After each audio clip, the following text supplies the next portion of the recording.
बंदी छोड़ सतगुरु रामपाल जी परमेश्वर जी की जय हो। सत्साई भाई और बहनों, पुस्तक मानवता का गिरता हास तथा विकास, इसके ऊपर वीडियो बनाने की श्रृंखला जारी है। इसी श्रृंखला में आज हमारा ये दूसरे नंबर का वीडियो है। पिछले वीडियो में भाई और बहनों, आप और हमने इस पुस्तक में राष्ट्रीय समाज सेवा समिति नामक एक संगठन को लेकर बहुत कुछ समझा है, जाना है। सन 2010 में सतलोक आश्रम बरवाला में राष्ट्रीय समाज सेवा समिति नाम से एक मनवस संगठन तैयार किया जाता है। इस संगठन को तैयार करने में परम पूज्य सतगुरु रामपाल जी परमेश्वर जी की किसी भी प्रकार की कोई भूमिका नहीं होती है। यह राष्ट्रीय समाज सेवा समिति नाम का संगठन संस्था संत रामपाल जी के कलयुगी परिवार के द्वारा, उनके भाई के द्वारा और सतलोक आश्रम मैनेजमेंट के द्वारा तैयार की जाती है, जो लोग सतगुरु रामपाल जी की एक भी बात नहीं मानते हैं। आपने उसी राष्ट्रीय समाज सेवा समिति के संविधान में पॉइंट नंबर 12 को पढ़ा, जिसमें इन लोगों ने स्पष्ट किया हुआ है कि राष्ट्रीय समाज सेवा समिति संत रामपाल जी से किसी भी कार्य में कोई दिशा निर्देश नहीं लेगी, अर्थात अपनी मनमानी करेगी। और आगे चलकर भाई और बहनों, 2014 में इसी राष्ट्रीय समाज सेवा समिति ने काल प्रेरणा से बरवाला कांड जैसी घटना को जन्म दिया और 6 मौतें हुई।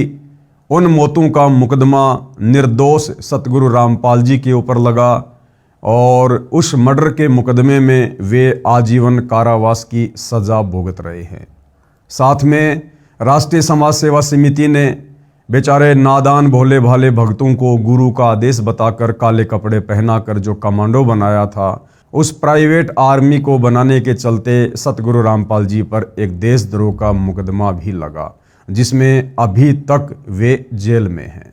तो भाई और बहनों, कहने का मतलब है, उसी राष्ट्रीय समाज सेवा समिति ने, उन सदस्यों ने ये पुस्तक मानवता का गिरता हास तथा विकास इसको लिखा है।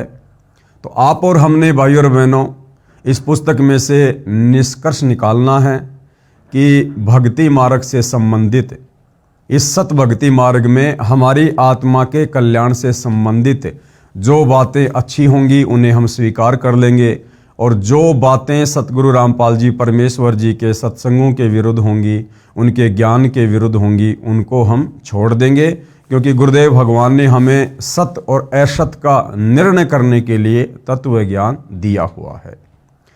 तो राष्ट्रीय समाज सेवा समिति वाले क्या कुछ इस पुस्तक में नियम और मर्यादाओं के विषय में लिख रहे हैं, जिन नियम और मर्यादाओं को खुद सतगुरु रामपाल जी परमेश्वर जी के परिवार वाले, उनके बेटा बेटी भाई बंधु रिश्तेदार 1% भी फॉलो नहीं करते हैं।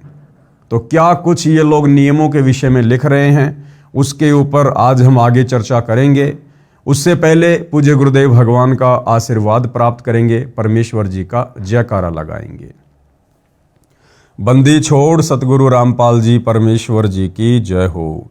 परमपिता परमात्मा, सारी सृष्टि के सर्जनहार, कुल मालिक, असंख्य ब्रह्मांडों के स्वामी, जगत गुरु, तीनों लोकों में प्रवेश करके सबका धारण पोषण करने वाले राजाधिराज, आत्माधार, नाथों के नाथ, देवों के देव महादेव, सर्वेश्वर महेश्वर, मृत्युंजय, अजरो अमर, आदि अनादि सनातनी प्रभु, जगत पिता जगदीश्वर, श्री श्री 1008 की उपाधि के वास्तविक अधिकारी, अकाल मूरत शब्द स्वरूपी राम वासुदेव, सर्वगतम ब्रह्म, परम पूज्य, प्रथम पूज्य, परम शांत, परम पुरुष, परम धनी, परम दयालु, सत्य कबीर, हक्का कबीर, अल्लाहु कबीर, अल्लाहु अकबर, बाखबर, अल्लाह ताला, जगत के तारणहार, जगत के मुक्तिदाता, जगत के जगन्नाथ, हारे के सहारे, हिंदुओं के राम, मुसलमानों के अल्लाह, सिखों के वाहिगुरु, ईसाइयों के मसीह, दया के सागर दया निधि, करुणा के सागर करुणा निधि, स्वयंभू परिभू, संकट मोचन, कष्ट हरण, मंगल करण, दुख भंजन, अविगत कबीर, निर्विकार निर्विषम परमात्मा, अलय अलेख सतगुरु, आदि अनादि सतगुरु, असली मर्यादा पुरुषोत्तम, असली राम, असली कृष्ण, असली घनश्याम, असली मुरारी, राजाओं के राजा, महाराजाओं के महाराजा, शहंशाहों के शहंशाह, सम्राटों के सम्राट, भगवानों के भगवान, अल्लाहों के अल्लाह, प्रभुओं के प्रभु, मसीहाओं के मसीह, सच्चे वाहेगुरु, बाबाओं के बाबा, पीरों के पीर, सेठों के सेठ, जगत सेठ, सावड़सा सेठ, सर्वगुण संपन्न, अनंत कोटि कलाओं के स्वामी, अनंत कोटि ब्रह्मांडों के नायक, योगियों में महायोगी, ध्यानियों में महाध्यानी, सिद्धों में परम सिद्ध, ज्ञानियों में तत्व ज्ञानी, ब्रह्म ज्ञानी, महाज्ञानी, परम ज्ञानी, सर्वश्रेष्ठ ज्ञानी, विज्ञानी, युवा कबीर, समर्थ कबीर, असमवात, अमित ओझा, सच्चे रहनुमा, करीम अल्लाह, सुभान अल्लाह, दुनिया के अंतिम पैगंबर, 8 सितंबर 1951 से गांव धनाना, जिला सोनीपत, हरियाणा, भारतवर्ष की पावन भूमि पे प्रकट रियल कल की भगवान श्री नारायण साकार हरि, श्री बाबा साहेब, नूर अनंत परमात्मा, सच्चे दरवेश, सच्चे बाखबर, संत शिरोमणि सतगुरु रामपाल जी परमेश्वर जी के चरण कमल में साध संगति से जुड़े हुए देश विदेश से आप और हम सभी सत्सेवक भाई बहनों का अनंत कोटि दंडवत प्रणाम। तो भाई और बहनों, पुस्तक मानवता का गिरता हास तथा विकास, इसमें आगे बढ़ते हैं कि समाज में एक शिष्टाचार लाने के लिए किन किन नियम और मर्यादाओं की आवश्यकता है। दुराचार का पाप। हमारे कुछ सदस्य झूठे मुकदमों में, जिनका उल्लेख पुस्तक न्यायालय की गिरती गरिमा में है, रोहतक जेल में थे। वहां पर कई व्यक्ति मिले जो बलात्कार के अपराध में कैद काट रहे थे। वे पछता रहे थे, बता रहे थे कि दुर्भाग्य ने ऐसा घिनौना कर्म करा दिया, न समाज में इज्जत रही, धन भी बहुत खर्च हो गया, घर का कार्य भी ठप पड़ा है। अब हम बहुत पश्चाताप कर रहे हैं तथा अब सर्व स्त्री बहन के तुल्य लग रही हैं। भक्तों ने बताया कि यदि आप जी ने संत रामपाल जी महाराज का सत्संग सुना होता तो ये विचार आप पाप करने से पहले करते और महापाप तथा जेल के दुख से बच जाते। संत रामपाल जी महाराज सत्संग में बताते हैं, तो राष्ट्रीय समाज सेवा समिति वाले इस बात का हवाला देकर कि भाई जब करोथा कांड 2006 में हुआ तो हमारे कुछ भगत रोहतक की जेल में जेल काट रहे थे और वहाँ जो कुछ अन्य कैदी थे जो कि बलात्कार के मुकदमे में जेल में थे, जब उनसे बातचीत हुई तो उन्होंने बड़ा पश्चाताप किया अपनी उन गलतियों पर जो गलतियां उन्होंने की। तो संत रामपाल जी के भक्तों ने यानी राष्ट्रीय समाज सेवा समिति वालों ने उनको सुझाव दिया, उनको सलाह दी कि भाई ये दुराचार करने से पहले, ये पाप कर्म करने से पहले यदि आप संत रामपाल जी महाराज जी के सत्संग सुन लेते तो आप ऐसे पाप कर्म करने से बच जाते। भाई और बहनों, फिर उसके बाद 2014 में बरवाला कांड के समय संत रामपाल जी के भगत होने के बावजूद, उनके अनेकों सत्संग सुनने के बावजूद, 15-15, 20-20 साल से उनकी शरण में होने के बावजूद बरवाला कांड के समय मनमाना आचरण करते समय इन राष्ट्रीय समाज सेवा समिति वालों ने क्यों नहीं सोचा कि आज तुम लोग जिस प्रकार से सतगुरु रामपाल जी के ज्ञान विरुद्ध उनके भक्तों को बरगलाकर, उन्हीं के आदेश बताकर, उनको कमांडो बनाकर प्रशासन के साथ में पंगा ले रहे हो, आगे चलकर इसका क्या नतीजा निकलेगा। इन राष्ट्रीय समाज सेवा समिति वालों ने पहले क्यों नहीं सोचा, जो अब दूसरों को शिक्षा दे रहे हैं। बरवाला कांड के समय माता बहनों को, युवा भक्तों को आश्रम के बाहर ढाल के रूप में बैठा दिया गया। पुलिस प्रशासन और भक्तों के बीच में हिंसक झड़प हुई जिसमें 6 भक्तों की मौत हुई। उस मौत का मुकदमा निर्दोष सतगुरु रामपाल जी के ऊपर लगा और उसी मर्डर के मुकदमे में आज वे जेल में बैठे हैं। तो ये घटिया कुकर्म करने से पहले संत रामपाल जी के भगत होने के बावजूद इन सतलोक आश्रम वालों ने पहले क्यों नहीं सोचा, पहले क्यों नहीं विचार किया, जो अब दुनिया को शिक्षा दे रहे हैं। बेचारे नादान युवा भक्तों को संत रामपाल जी का आदेश बताकर, काले कपड़े पहनाकर, कमांडो बनाकर पुलिस प्रशासन के सामने मरने मारने के लिए आश्रम के बाहर खड़ा कर दिया गया। पुलिस प्रशासन और भक्तों के बीच में हिंसक झड़प हुई और उस प्राइवेट आर्मी यानी कमांडो बनाने के चलते मुकदमा लगा संत रामपाल जी पर देशद्रोह का, जिस मुकदमे में वर्तमान 2026 में संत रामपाल जी जेल में बैठे हैं। तो तो ये सारी बातें इन राष्ट्रीय समाज सेवा समिति वालों ने जो दुनिया वालों को शिक्षा दे रहे हैं कि कोई भी पाप कर्म करने से पहले संत रामपाल जी के सत्संग सुन लेते तो ऐसा पाप कर्म ना करते। फिर 2014 बरवाला कांड में इन लोगों ने वही पाप कर्म क्यों किए, मनमाने आचरण क्यों किए, इनके मनमाने आचरणों की सजा आज हमारा गुरु भुगत रहा है। तो भाइयों और बहनों, परमात्मा कहते हैं करनी तज कथनी कथ है अज्ञानी दिन रात, कुत्ते ज्यों भौंकत फिरे सुनी सुनाई बात। संत रामपाल जी महाराज सत्संग में बताते हैं, कबीर पर नारी को देखिए बहन बेटी के भाव, कहे कबीर काम नाश का यही सहज उपाव। कि दूसरे की बहन बेटी को भी अपनी बहन बेटी और माता की दृष्टि से देखना चाहिए आयु के अनुसार। ऐसा करने से हमारे अंदर जो काम वासना है उसके ऊपर कंट्रोल होता है और साथ में परम संत का आशीर्वाद अति आवश्यक है। यदि आपको परम संत की शरण प्राप्त नहीं है, उनका आशीर्वाद प्राप्त नहीं है, तो भाई और बहनों, कबीर जी की वाणियाँ कितना ही पढ़ लो, कितना ही दिन में इनको घोट लो, इन वाणियों का किसी प्रकार से कोई असर स्त्री या पुरुष के ऊपर नहीं होना है। दुराचारी को दंड, राष्ट्रीय समाज सेवा समिति वाले आगे क्या बता रहे हैं कि दुराचारी व्यक्ति को किस प्रकार से दंड दिया जाना चाहिए। सर्व मानव समाज से राष्ट्रीय समाज सेवा समिति की प्रार्थना है कि बलात्कार करने वाले तथा स्त्रियों से छेड़छाड़ करने वाले का कठोर कानून है, जिसके तहत जमानत भी नहीं होती है, 15 वर्ष की कैद भी काटनी पड़ती है। बुराइयों से बचने तथा अपनी संतान को अच्छे संस्कार युक्त करने के लिए संत रामपाल जी महाराज का सत्संग सुने। आत्म कल्याण, घर व शरीर में सुख तथा व्यवसाय भी निर्बाध चलता है। यानी दुराचार करने वाले व्यक्ति को कानून के अनुसार कठोर सजा दी जाती है। उसको आजीवन उम्र कैद की सजा या 15 वर्ष कैद की सजा या अन्य प्रकार से उसको यातनाएं भी दी जाती है। तो राष्ट्रीय समाज सेवा समिति का कहना है कि ऐसे दुष्कर्म दुराचार करने से बचें और परम संत सतगुरु रामपाल जी के सत्संग सुनकर अपनी आत्मा का कल्याण करवाएं। दुराचार कितना पाप है, प्रमाण के लिए पढ़िए पेज नंबर 36 पर, जो कि हम आगे पढ़ेंगे। विचार करें, यदि आपकी बहन बेटी से कोई गलत गतिविधि करे तो आपको कैसा लगेगा। बिल्कुल सही बात है जो राष्ट्रीय समाज सेवा समिति वाले कह रहे हैं कि विचार करो, बलात्कार करने वालों, दुराचार करने वालों, यदि आपकी बहन बेटी के साथ में कोई बलात्कार करे, कोई दुराचार करे तो आपको कैसा लगेगा। तो दूसरों को शिक्षा देने वाले सतलोक आश्रम मैनेजमेंट हरियाणा वाले, संत रामपाल जी के परिवार वाले, ये राष्ट्रीय समाज सेवा समिति वाले खुद अपने द्वारा कही गई बातों पर विचार क्यों नहीं करते। आजकल हरियाणा में सतगुरु रामपाल जी के मान सम्मान के प्रोग्राम में बहुत सारे कार्यक्रम आयोजित करवाए जा रहे हैं सतलोक आश्रम वालों के द्वारा।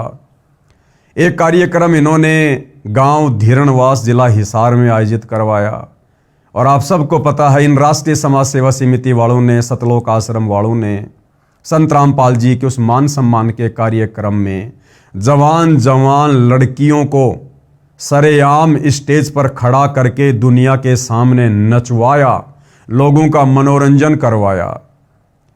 तो इन राष्ट्रीय समाज सेवा समिति वालों को विचार करना चाहिए इन्हीं के शब्दों के अनुसार कि यदि उस समय नाचने वाली तुम्हारी खुद की बहन बेटियां होती तो तुम क्या करते। यदि उस समय तुम्हारी खुद की बहन बेटियों को नाचने के लिए खड़ा किया जाता तो तुम क्या करते राष्ट्रीय समाज सेवा समिति वालों। फिर तुम्हें शर्म क्यों नहीं आती है, किराए में लड़कियां लाते हो नचवाने के लिए, गाने गवाने के लिए, दुनिया के मनोरंजन के लिए। तो तुम लोग भी तो जरा विचार करो कि जो कर्म तुम वर्तमान में कर रहे हो वो क्या अध्यात्म के अनुसार, सामाजिक व्यवस्था के अनुसार उचित हैं, जो तुम दूसरों को शिक्षा दे रहे हो। जैसा दर्द आपने होवे ऐसा जान बिराने।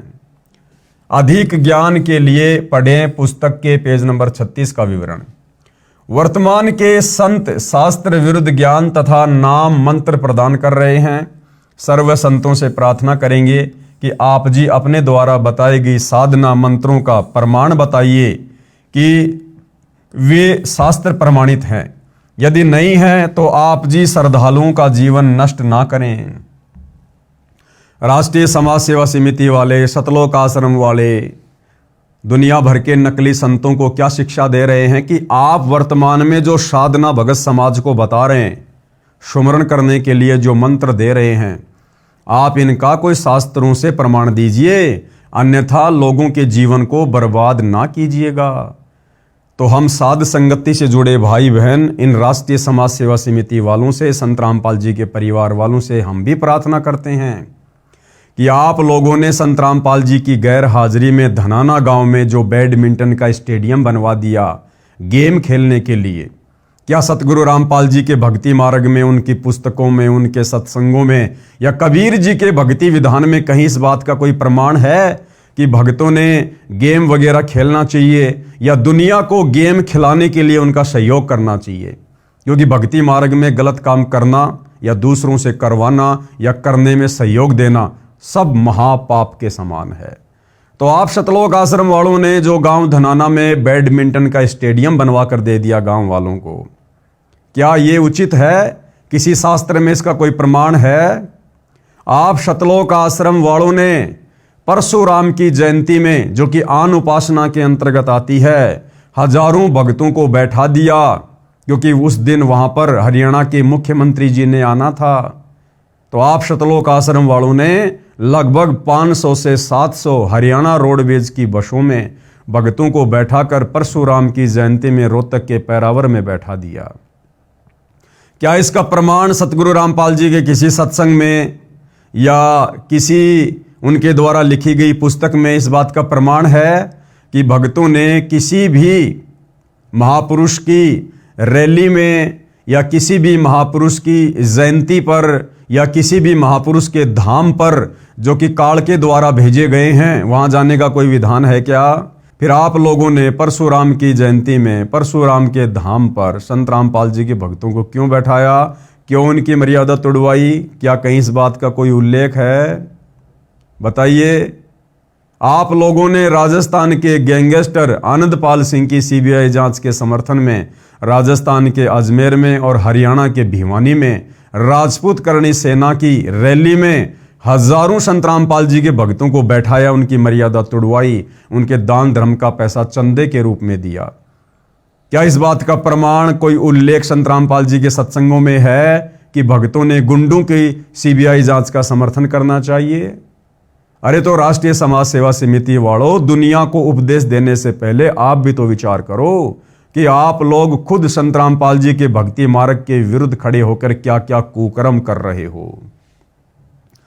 यदि नहीं है तो आप जी श्रद्धालुओं का जीवन नष्ट ना करें। उनसे कह दें कि हमारी भक्ति विधि मोक्षदायक नहीं है। वास्तविक भक्ति विधि संत रामपाल जी महाराज सतलोक आश्रम बरवाड़ा, जिला हिसार, हरियाणा के पास है। अपने सिर से शिष्यों का भार उतारो। ठीक इसी प्रकार यदि हमारे द्वारा बताई गई किसी भी बात का प्रमाण, जो कुकर्म तुम राष्ट्रीय समाज सेवा समिति वालों ने संत रामपाल जी की गैर हाजिरी में वर्तमान में किए हैं, संगत से करवाए हैं, यदि तुम्हारे पास भी कोई साक्ष्य नहीं है, कोई प्रमाण नहीं है, तो भैया तुम भी अपने सिर से भार उतार दो। सभी संगत वालों से, सभी भक्तों से हाथ जोड़कर कह दो कि भाई हम राष्ट्रीय समाज सेवा समिति वालों के पास, सतगुरु रामपाल जी के परिवार वालों के पास संगत का मार्गदर्शन करने के लिए कुछ भी नहीं है। हम लोगों ने बहुत सारी गलतियां की, तुम लोगों की मर्यादा तोड़वाई, और भाई आप ऐसा करो, सारे के सारे भगत, सारे के सारे सतलोक आश्रमों में आने वाले श्रद्धालु साध संगति के वीडियो देखना शुरू कर दो, ज्ञान को आधार बनाओ। तो भाई इस प्रकार से आप लोग भी संगत का जो भार आप लोगों ने उनकी मर्यादा तोड़वाकर, भक्ति विरुद्ध कर्म करवाकर जो भार अपने सिर पर चढ़वा लिया है, आप भी जरा उस भार को हल्का कर दो, वरना भोगने में फिर बड़ी पीड़ा का सामना करना पड़ेगा। शास्त्र प्रमाणित भक्ति जानने के लिए कृपया पढ़िए पुस्तक ज्ञान गंगा तथा देखिए टीवी चैनल साधना शाम को 7:45 पर। आगे राष्ट्रीय समाज सेवा समिति वाले बताते हैं कि और क्या क्या नियम हैं। चोरी, जुआ आदि अपराध करने से मानव को अध्यात्म ज्ञान के आधार से बचाना। कबीर मांस बखे और मद पीवे और धन वेश्या से खाए, जुआ खेले चोरी करे वो अंत समोड़ा जाए। जो व्यक्ति मांस खाते हैं और शराब पीते हैं या किसी भी प्रकार का नशा करते हैं और लड़कियों से वेश्यावृत्ति करवाकर धन कमाते हैं, जुआ खेलते हैं और चोरी करते हैं, कबीर परमेश्वर कहते हैं अंत में उनका सर्वनाश होता है, उनका सत्यानाश होता है। चोर सदा दुखी रहता है। एक चोर ने एक भगत किसान का बैल चुरा लिया। किसान के पास एक ही बैल था। परमेश्वर कबीर जी उस किसान के गुरुजी थे। बैल के चोरी होने की बात जब किसान ने गुरुजी को बताई तो परमेश्वर कबीर जी ने कहा, बच्चा परमात्मा पर विश्वास रख, सब ठीक हो जाएगा। कबीर सत मत छोड़े सूरमा, सत छोड़े पत जाए, और सत के बांधे लक्ष्मी फेर मिलेगी आए। देखिए भाइयों और बहनों, कितनी अजब गजब की शिक्षा यहाँ सतगुरु रामपाल जी परमेश्वर जी के सत्संगों में हमें मिलती है। लेकिन ये राष्ट्रीय समाज सेवा समिति वाले, सतलोक आश्रम वाले, सतगुरु रामपाल जी के बेटा बेटी, भाई बंधु रिश्तेदार इन शिक्षाओं पर 1% भी अमल नहीं करते हैं। यहाँ पर किस कथा का जिक्र कर रहे हैं कि एक बार एक किसान था जो कि कबीर परमात्मा जी का भगत था। क्योंकि कबीर परमेश्वर समय समय पर अनेक प्रकार के चोले धारण करके, साधु संत महात्मा, जिंदा महात्मा का रूप धारण करके अपने तत्व ज्ञान का प्रचार प्रसार करने के लिए धरती पर आते रहे हैं। तो ऐसे ही कबीर परमात्मा एक संत रूप में आए हुए थे। एक किसान जो उनका शिष्य था, एक चोर ने उस किसान का, उस भगत का एक बैल चुरा लिया। ये बात उस भगत ने जाकर अपने गुरुदेव को बताई कि गुरुदेव ऐसे ऐसे रात में दास का बैल कोई चोर चुरा ले गया। तो कबीर परमात्मा जी ने, यानी उस किसान के गुरु ने, अपने शिष्य को यह नहीं कहा कि तू उसके ऊपर मुकदमा कर दे, भैया तू राजा के दरबार में जा, कोर्ट में जा, कचहरी में जा, क्योंकि ये सारी व्यवस्था तो राजाओं के समय भी थी। तो गुरुदेव ने क्या कहा कि भगवान पे विश्वास कर, अगर वो चोरी कर ले गया कोई बात नहीं, तू अपनी भक्ति कर और अपने भगवान के ऊपर विश्वास कर। और उस किसान भगत ने ऐसा ही किया। अब ये राष्ट्रीय समाज सेवा समिति वाले भी तो उसी कबीर भगवान के भगत हैं। भले ही ये लोग वर्तमान में संत रामपाल जी को कबीर नहीं मानते हैं, कबीर जी का भेजा हुआ कोई अवतार मानते हैं, कोई दास मानते हैं, जैसी भी इनकी बुद्धि काम कर रही है। लेकिन ये लोग क्या कर रहे हैं वर्तमान में, कथा क्या सुना रहे हैं और आचरण उसके बिल्कुल विपरीत। मुझ पवन दास के ऊपर 2022 में इन्हीं सतलोक आश्रम वालों ने, संत रामपाल जी के परिवार वालों ने संत रामपाल जी के पास, यानी अपने गुरु के पास हिसार जेल में मेरी शिकायत भेजी, झूठी शिकायत कि गुरुजी वो पवन दास संगत को लूट रहा है, यानी चोरी कर रहा है, लोगों से पैसा ऐंठ रहा है। और इन सतलोक आश्रम वालों ने संत रामपाल जी के द्वारा मेरे ऊपर झूठा 420 का मुकदमा करवा दिया। अब बताइए भाइयों और बहनों, कथा तो सुना रहे हैं उस किसान की और कबीर परमात्मा की, और कबीर परमात्मा ने किसान से कहा कि बेटा कोई बात नहीं, भगवान पे विश्वास रख। और यहां ये राष्ट्रीय समाज सेवा समिति वाले क्या कर रहे हैं, ये मुझ पवन दास के ऊपर अपने गुरु को सलाह देकर कि गुरुजी पवन दास के ऊपर मुकदमा करो। ये लोग खुद भगत होने के बावजूद अपने भगवान को, अपने गुरु को शिक्षा देकर और अपने गुरु भाई के ऊपर मुकदमा करवा रहे। तो भाइयों और बहनों, करनी तज कथनी कथ है, अज्ञानी दिन रात, कुत्ते ज्यों भौंकत फिरे, सुनी सुनाई बात। संत रामपाल जी की शिक्षा का 1% भी असर उनके परिवार को या सतलोक आश्रम मैनेजमेंट हरियाणा को नहीं है। तो कबीर परमेश्वर जी ने उस किसान से कहा कि बेटा कोई बात नहीं, भगवान पे विश्वास रख और अपनी भक्ति पर ध्यान दे। कबीर सत मत छोड़े सूरमा, यानी भगत का जो धर्म है वो भगत ने किसी भी परिस्थिति में नहीं छोड़ना चाहिए। सत छोड़े पत जाए, यदि अपने धर्म से, अपनी मर्यादाओं से पीछे हट गया तो भक्ति का सर्वनाश हो जाएगा। और सत के बांधे लक्ष्मी फेर मिलेगी आए, यदि भगत अपने धर्म कर्म पर रहा, गुरु की शिक्षाओं पर रहा, गुरु के वचन पर रहा, तो सारे सुख परमात्मा उसको पुनः प्रदान कर देता है। उस किसान ने उधार पर बैल मोल लिया, खेत में बीज बीजा, परमात्मा की कृपा से वर्षा अच्छी और समय अनुसार हुई, फसल अच्छी हुई। किसान ने एक बैल और मोल लिया तथा पहले बैल का ऋण भी चुका दिया। 1 साल के बाद वही चोर फिर रात्रि में उसी किसान के दोनों बैल चुरा ले गया। किसान ने अपने गुरुदेव से फिर दोनों बैल चोरी होने की अर्जी लगाई। परमेश्वर कबीर जी ने कहा, बच्चा विश्वास मत खोना, सब ठीक हो जाएगा। क्या कहा गुरुदेव ने कि बेटा विश्वास मत खोना, उसके प्रति कोई मुकदमा मत करना, कोर्ट कचहरी में मत जाना। अगर तूने ऐसा किया तो तेरे गुरु से, तेरे भगवान से तेरा विश्वास उठ जाएगा, फिर तेरा परमात्मा तेरी कोई मदद नहीं करेगा। लेकिन इन सतलोक आश्रम वालों ने एक मुकदमा तो 420 का करवाया सो करवाया। उसके बाद इन्होंने 3-4 मुकदमे मेरे ऊपर और करवा दिए, धार्मिक भावना भड़काने के, सोनीपत में, झज्जर में, बहादुरगढ़ में और तरह तरह के मुकदमे करवा दिए। जबकि इस कथा में उस किसान का गुरु कह रहा है कि बेटा विश्वास मत खोना, चाहे तेरे साथ में कोई कितनी बदतमीजी करे, कितनी जाति करे, कितना दुर्व्यवहार करे, तू अपने गुरु के ऊपर विश्वास करना। कबीर जो तोकू काटा बोवे ताको बोतू फूल, तोहे फूल के फूल हैं वाको हैं त्रिशूल। लेकिन इस वाणी के ऊपर भाई और बहनों सतलोक आश्रम वाले 1% भी अमल नहीं करते हैं, 1% भी अमल नहीं करते हैं। मुझे लगता है ये राष्ट्रीय समाज सेवा समिति वाले संत रामपाल जी की शिक्षाओं पर कम और आसाराम की शिक्षाओं पर ज्यादा चलते हैं। क्योंकि कबीर जी की वाणी है कि जो तो को काटा बोवे वाको बोतू फूल, यानी तेरे साथ यदि कोई दुर्व्यवहार करता है, बदतमीजी करता है, तुझे नुकसान देता है, तो तू उसके साथ वैसा ही बर्ताव मत कर।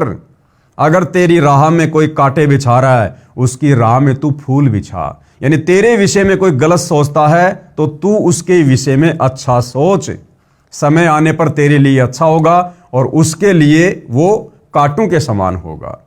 ये है सतगुरु रामपाल जी की शिक्षा, कबीर परमेश्वर की शिक्षा। लेकिन ये सतलोक आश्रम वाले अपने गुरुदेव की शिक्षाओं पर ना चल के और आसाराम जी की शिक्षाओं पर ज्यादा चलते हैं।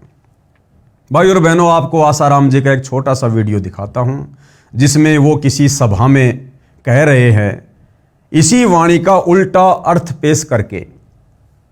और क्या कुछ कह रहे हैं आप उन्हीं के मुख से सुन लीजिए कि जो तोकू काटा बोवे वाको बोतू भाला। कबीर परमात्मा तो क्या कह रहे हैं कि जो तोकू काटा बोवे वाको बोतू फूल। और आसाराम जी, जिनको दुनिया बहुत बड़ा संत मानती है, एक मार्गदर्शक के रूप में दुनिया जिनको पूजती है, वो कबीर परमेश्वर जी की वाणियों का दुरुपयोग करते हुए भगत समाज को क्या दिशा निर्देश दे रहे हैं कि जो तोकू काटा बोवे वाको बोतू भाला। और वो भी क्या याद करेगा किसके साथ पड़ा था पाला। तो एक बार आसाराम जी के मुख से सुन लीजिए भाई और बहनों। हिंदू आतंकी नहीं होता है, लेकिन हिंदू को परेशान करोगे तो फिर हिंदू जानता है जो तो को कांटा बुए वहां को बोतू भला, वो भी साला क्या याद करेगा पड़ा था किसी से पाला। तो सुना भाई और बहनों आपने आसाराम जी के मधुर प्रवचन। तो मुझे लगता है ये राष्ट्रीय समाज सेवा समिति वाले, संत रामपाल जी के परिवार वाले, ये संत रामपाल जी से ज्यादा आसाराम जी के सत्संगों से प्रभावित हैं, जिस कारण से आए दिन सत्सेवकों के ऊपर झूठे मुकदमे करते रहते हैं। किसान ने 2 बैल उधार मोल लिए, खेत बीजा, परमेश्वर की कृपा हुई, समय पर अच्छी वर्षा होने से बहुत अच्छी फसल हुई। किसान ने 2 बैलों का ऋण चुकाया तथा 2 बैल और खरीदे तथा अधिक जमीन पर खेती की। एक नौकर हाड़ी भी रख लिया। 1 वर्ष के पश्चात वही चोर फिर उसी किसान के घर पर चोरी करने के मकसद से गया। उसने सोचा था कि किसान के अब कोई बैल नहीं होगा, फिर भी एक बार देख लेता हूं। देखा तो किसान के घर पर 4 बैल खड़े थे। यह दृश्य देखकर चोर ने सोचा कि मैंने इसके 3 बैल चुराए, मेरे पास एक भी पैसा नहीं है। लड़का बीमार हुआ तथा पत्नी बीमार हुई। सर्व पैसा जो 3 बैल बेचकर प्राप्त किया था सब खर्च हो गया और किसान के घर 4 बैल बंधे हैं। यह एक आश्चर्य की बात है। चोर ने रात्रि में आंगन में सोए किसान को जगाया। किसान ने पूछा कि कौन है भाई? चोर ने कहा कि मैं चोर हूं। किसान ने सोचा कि कोई मजाक कर रहा है। कहा कि चोर है तो अपना काम कर, मुझे सोने दे। चोर ने कहा जो कार्य मैं करता था वह अब करने का मन नहीं बन रहा। हे किसान, मैंने तेरे 3 बैल चुराए, मेरे पास आज 1 पैसा नहीं है, कुछ कर्जा भी हो गया है। आपके पास पहले 2 बैल थे, अब देखा तो आपके पास 4 बैल हैं, इसका राज जानना चाहता हूं। किसान ने कहा कि मैंने गुरु बना रखा है, गुरु पूरा है। उन्होंने बताया है कि जो चोरी करते हैं उनका सर्वनाश होता है। प्राणी को केवल किस्मत में लिखा ही मिलता है। यदि कोई चोरी, रिश्वतखोरी या मिलावट आदि आदि करके धन प्राप्त करता है तो वह धन उसके पास नहीं रहेगा। या तो परिवार रोगी हो जाएगा, सारा धन खर्च हो जाएगा, या स्वयं रोगी होकर सर्व पैसा खर्च करेगा। तथा चोरी करना एक घोर पाप है। चोरी वाला धन नहीं रहता, केवल पाप शेष रह जाते हैं। वह पाप जो चोरी करने से हुआ वह चोर को भोगना पड़ता है। किसी का बैल बनेगा, किसी की भैंस या गाय बनकर ऋण उतारेगा। ये सब सुनकर चोर कांपने लगा तथा कहा, हे किसान, ये सब कुछ मेरे साथ हो चुका है। यानी चोरी करने के बाद जो जो उसके दुष्परिणाम होते हैं भाई, वो सब कुछ मेरे साथ हो चुके हैं। मेरा पूरा परिवार बीमार पड़ा है, मेरे ऊपर कर्जा हो गया है, मैं भी अशांत हूं, मुझको बचाव का रास्ता बताइए। किसान ने उस चोर को गुरुजी से मिलाया तथा सर्व दास्ता सुनाई। गुरुजी ने कहा, बच्चा अच्छा है, अब भी सुधर जा, तेरे सर्व पाप परमात्मा क्षमा कर देगा। क्योंकि भाई और बहनों, जिस समय कबीर परमेश्वर स्वयं तत्वदर्शी संत के रूप में धरती पर प्रकट होते हैं, उस समय ये परमात्मा हमें किस्मत से अधिक भी देता है। लेखनी इस कबीर परमेश्वर जी के हाथ में होती है, सच्चे सतगुरु के हाथ में होती है। ये परमात्मा चाहे तो हमारे असंख्य युगों के पाप कर्मों को डिलीट कर सकता है, उनके ऊपर जो है वो क्रोश मार सकता है, उनको समाप्त कर सकता है। ये सतगुरु के हाथ में होता है। अपनी वाणी में भी परमात्मा कहते हैं कि भाई मासा घटे ना तिल बधे, विधाता लिखे जो लेख, पर साचा सतगुरु मेट कर ऊपर मार दे मेख। भक्ति कर, अपने परिवार को भी दीक्षा दिला दे। चोर ने स्वयं नाम दीक्षा ली तथा परिवार को भी नाम दीक्षा दिलाई। किसान ने उसको 1 बैल दे दिया कि आप भी किसान हैं, खेती करो। चोर ने खेती की, अच्छी खेती हुई, चोर भगत बन गया। भगत चोर ने पहले वाले 3 बैल तथा 1 बैल जो किसान ने स्वेच्छा से दिया था, उन सब के पैसे किसान भगत को दे दिए। अपने कुकृत्य की समायाचना की। किसान ने कहा कि भगत, मुझे तो परमात्मा ने इन बैलों के पैसे उसी वर्ष दे दिए थे, आप ये सारा धन गुरुजी को दान कर दो। भगत बने चोर ने सर्व धन गुरुजी को दे दिए। गुरुजी ने भंडारा भोजन में धर्म में लगा दिया। सजनों, यदि चोरी करने से धनी बनते तो सर्व चोर ही बन जाएं। भाई, अगर चोरी करने से, कुकर्म करने से, लोगों को ठगने से, रिश्वत लेने से, भ्रष्टाचार करने से अगर दुनिया धनवान बने तो आज भाई और बहनों, ईमानदारी से संसार में कोई भी कार्य नहीं कर रहा होता, सारे के सारे चोर बने होते। लेकिन ऐसा नहीं होता है। इसलिए परमात्मा पर विश्वास रखकर नेक नीति से भक्ति करें तथा अपना घर, खेत, दुकान या नौकरी का धंधा भी करते रहें। परमात्मा शास्त्र अनुकूल साधना करने वाले भगत को किसी वस्तु का अभाव नहीं रहने देता। पाप का दंड भी समाप्त करके परमात्मा भगत को सुखी कर देता है। प्रमाण देखिए इसी पुस्तक के पेज नंबर 118 पर। इसलिए इस आपराधिक कर्म से बचें और नेक जीवन जिएं। आगे है जुआ। जुआ खेलना कितना हानिकारक है। जो जुआ खेलते हैं, सट्टा लगाते हैं, उनका सर्वनाश होता है। मिलना वही है जो मुकद्दर में लिखा है, यानी किस्मत में लिखा है। इसलिए इस पाप कर्म को त्याग कर नेक नीति से जीवन निर्वाह करें। संत रामपाल जी महाराज से दीक्षा लेकर अपना जीवन धन्य करें। आगे भाई और बहनों, इस पुस्तक मानवता का गिरता हास तथा विकास में राष्ट्रीय समाज सेवा समिति वाले इस राष्ट्रीय समाज सेवा समिति के कर्तव्यों के विषय में क्या कुछ लिख रहे हैं। उपरोक्त बुराइयां समाज से निर्मूल करने के लिए हमने निम्न प्रयत्न करने हैं। भ्रष्टाचार पर रोकथाम के लिए सरकार से पत्राचार करके दृढ़ कानून बनाने के लिए प्रार्थना पत्र लिखे जाएं, अपने सुझाव भी दिए जाएं। ये तरीका भाइयों और बहनों भ्रष्टाचार को समाप्त करने का बिल्कुल भी संत रामपाल जी के ज्ञान के अनुसार नहीं है। देखो भाइयों और बहनों, समय समय पर सरकार बहुत ही कठोर कानून लागू करती रही है। ये बलात्कार, ये चोरी, ये रिश्वतखोरी क्या ये वर्तमान में हो रही है? ये तो बहुत पहले से चलती आ रही है और समय समय पर सरकारों ने इनकी रोकथाम के लिए कड़े कानून भी बनाए। लेकिन आज आप और हम देख रहे हैं भाइयों और बहनों, भले ही कड़े कानून सरकार ने बना दिए, लेकिन इन कुकृत्यों के ऊपर फिर भी रोकथाम नहीं लग रही है। दिन ब दिन ये कुक्रम बढ़ते ही जा रहे हैं। तो राष्ट्रीय समाज सेवा समिति वालों का ये कहना कि लेटर वगैरह लिखकर, चिट्ठी वगैरह लिखकर सरकार को देनी चाहिए कि कड़े कानून बनाए जाएं, भ्रष्टाचार पर रोक लगाई जाए, ये समाधान भ्रष्टाचार को समाप्त करने का नहीं है। भाइयों और बहनों, विचार करें, जिस प्रकार से आप और हम ज्यादातर भगत भाई बहन सतगुरु रामपाल जी की शरण में आने से पहले कितने बड़े दुराचारी थे, कितने बड़े निकम्मे थे, कितने बड़े भ्रष्टाचारी थे, कितने बड़े कुकर्मी थे। लेकिन सतगुरु रामपाल जी परमेश्वर जी की शरण में आने के बाद हमने ना तो सरकार को कोई पत्राचार करना पड़ा, ना कोई लेटर लिखना पड़ा, ना अन्य किसी प्रकार से कोई प्रयत्न करना पड़ा। और आज हमारे अंदर कितना परिवर्तन ऑटोमेटिक आ चुका है। जो कुकर्म हम किया करते थे, आज हम उन कुकर्मों के विषय में सोचकर भी परेशान हो जाते हैं, हैरान हो जाते हैं, करना तो बहुत दूर की बात है।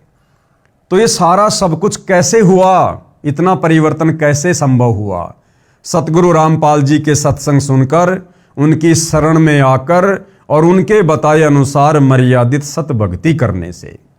तो जिस प्रकार आप और हमारे अंदर परिवर्तन आया, क्योंकि हम भी इसी समाज के हिस्से हैं, इसी समाज के हिस्से थे, और जिन कुकर्मों को समाप्त करने की बात यहाँ की जा रही है, वो सारे कुकर्म कहीं न कहीं थोड़े बहुत आप और हम भी किया करते थे। तो बदलाव कैसे आया? सत भक्ति करने से, सतगुरु के आशीर्वाद से। तो इसी प्रकार भाइयों और बहनों, केवल सरकार को लेटर लिखने से, पत्राचार करने से इन वर्तमान बुराइयों के ऊपर विजय प्राप्त नहीं की जा सकती है। समय समय पर सरकारें कड़े कानून लेकर आती हैं, लेकिन फिर भी कोई विशेष बदलाव समाज में नजर नहीं आता।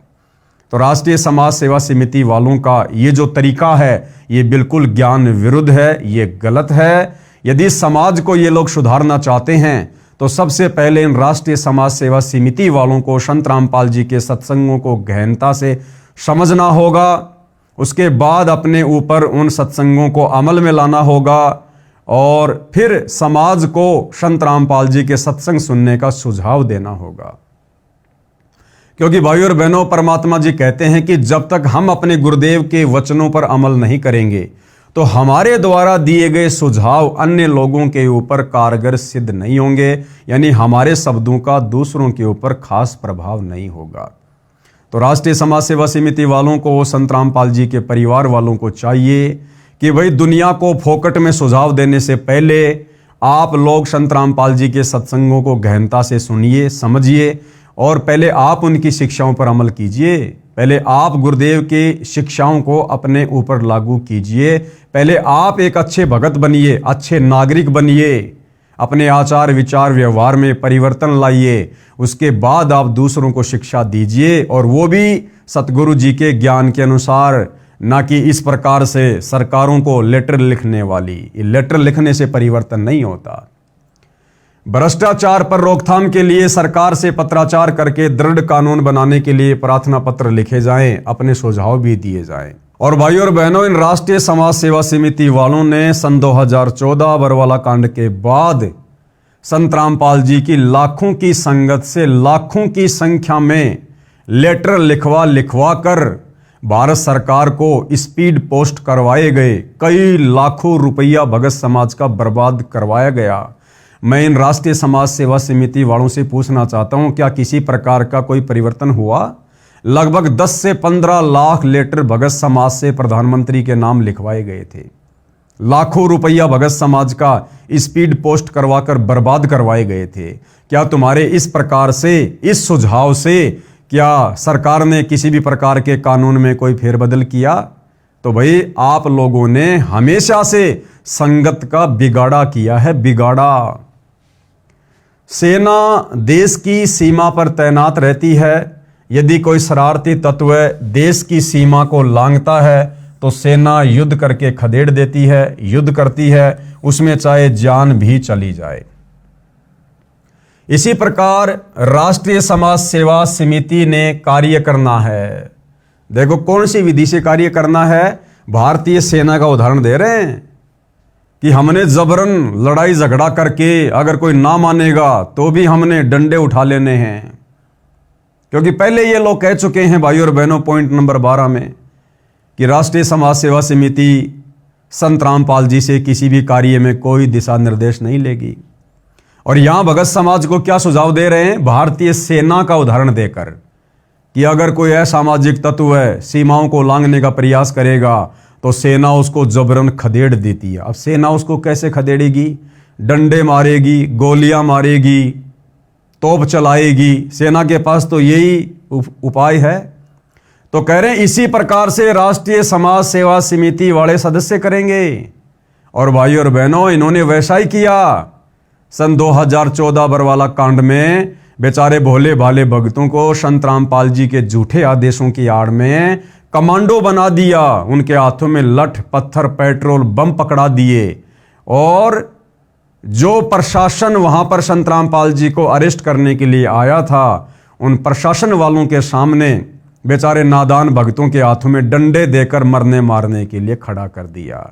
यानी ये घटिया तरीका इन सतलोक आश्रम वालों ने राष्ट्रीय समाज सेवा समिति के नियम अनुसार अपनाया। अब ये तरीका कितना सही है, कितना गलत है, आप जी खुद विचार कर सकते हैं। इसी प्रकार राष्ट्रीय समाज सेवा समिति ने कार्य करना है। हमारा युद्ध लाठी गोली का नहीं होगा। तो वही फिर बरवाला कांड में कमांडो क्यों बनाए? बरवाला कांड में भक्तों को काले कपड़े पहनाकर कमांडो बनाकर उनके हाथों में लठ, पत्थर, पेट्रोल बम, ईंटों के टुकड़े और बंदूकें देकर प्रशासन के सामने मरने मारने के लिए क्यों खड़ा किया?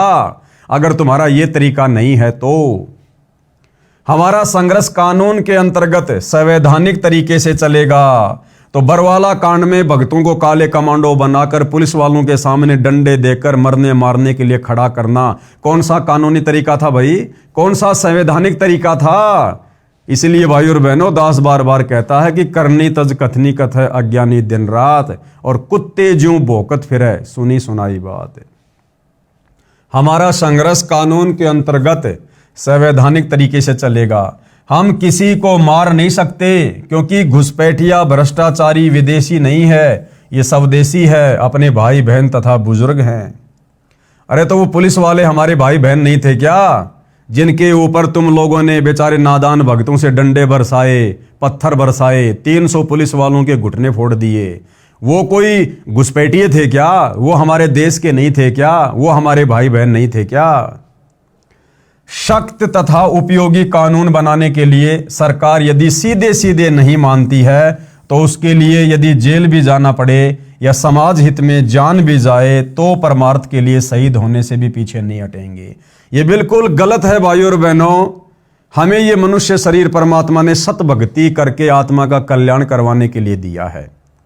हमने इस प्रकार से देश और दुनिया को सुधारने के चक्कर में जो तरीके गुरुदेव के विधान के विपरीत हैं, हमने अपनी जान सस्ते में नहीं गंवानी है।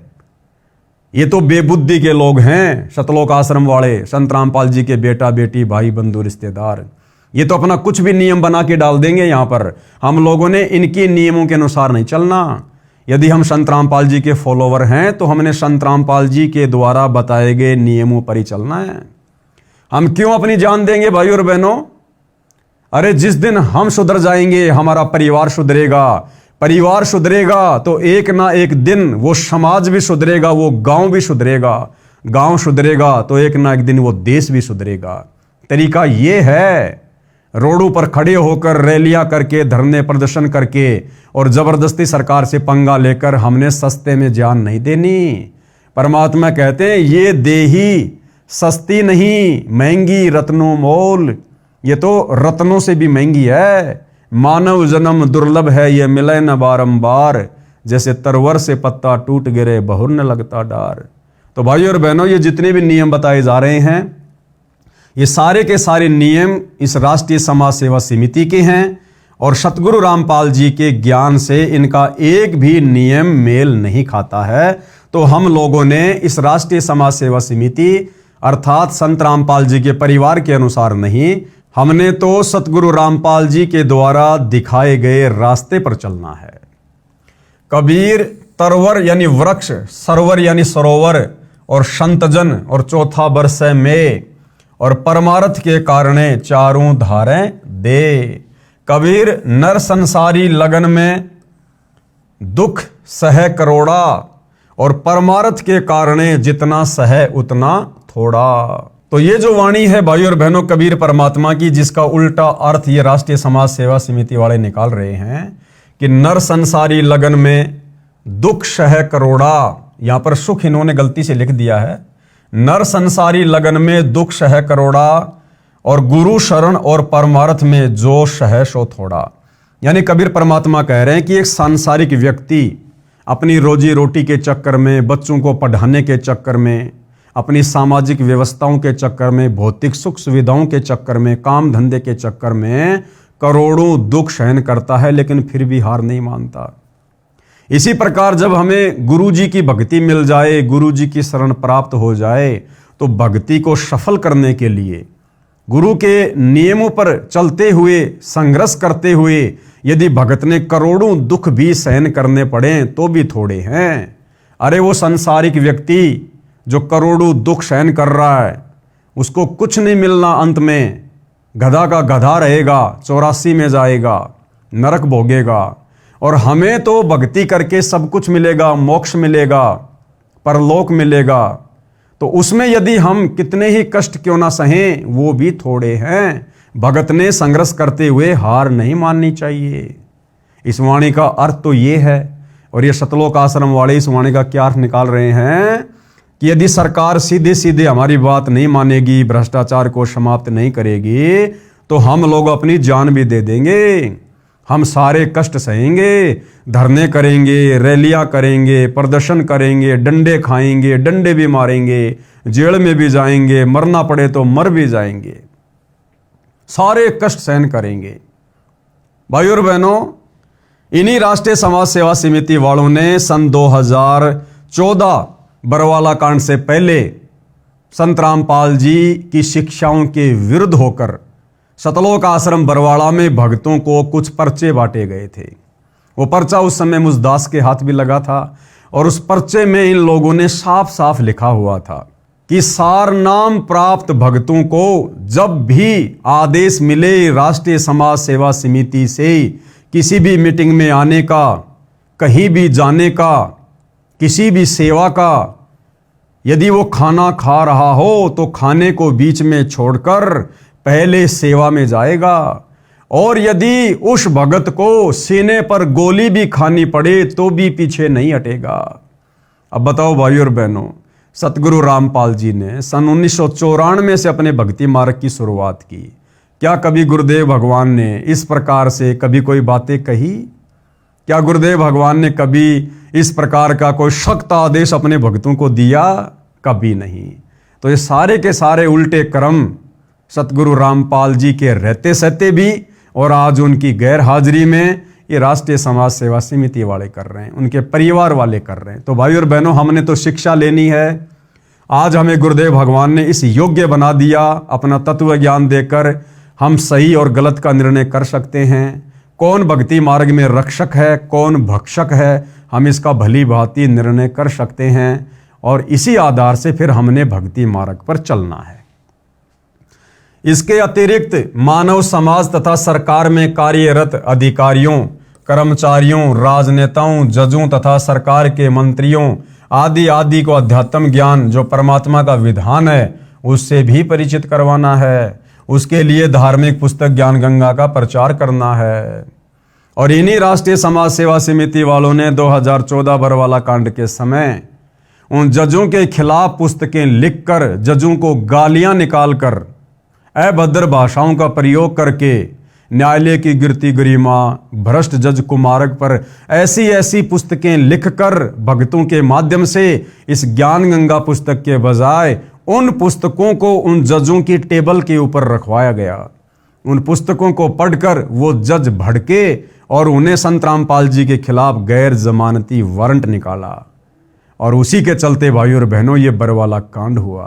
तो यहाँ तो क्या शिक्षा दे रहे हैं, ज्ञान गंगा पुस्तक को जजों को देने की बात कर रहे हैं, और बरवाला कांड के समय जजों के खिलाफ पुस्तकें लिखकर और जजों की टेबल पर सेवा करवाई गई।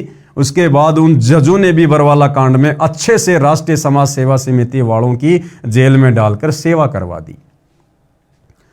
सत्संग प्रवचनों की डीवीडी का जनता में प्रचार करना है। असहाय गरीब व्यक्तियों की सहायता करनी है। उनको समाज में निर्भय जीवन जीने के लिए समाज में प्रशासनिक न्याय प्रणाली तथा राजनीति में जो भी सुधार संभव होगा उसके लिए प्रयत्न करना है। देखो भाइयों और बहनों, यहां पर ये जो लोग लिख रहे हैं ना कि असहाय गरीब व्यक्तियों की सहायता करनी है, असहाय गरीब व्यक्तियों की सहायता हम संत रामपाल जी के भक्तों ने पैसा देकर नहीं करनी, धन देकर नहीं करनी है। ध्यान रखना, असहाय और गरीब तो एक भिखारी भी है। क्या सतगुरु रामपाल जी ने कभी उस भिखारी को पैसा देने के लिए कहा है? बिल्कुल नहीं कहा है भाइयों और बहनों।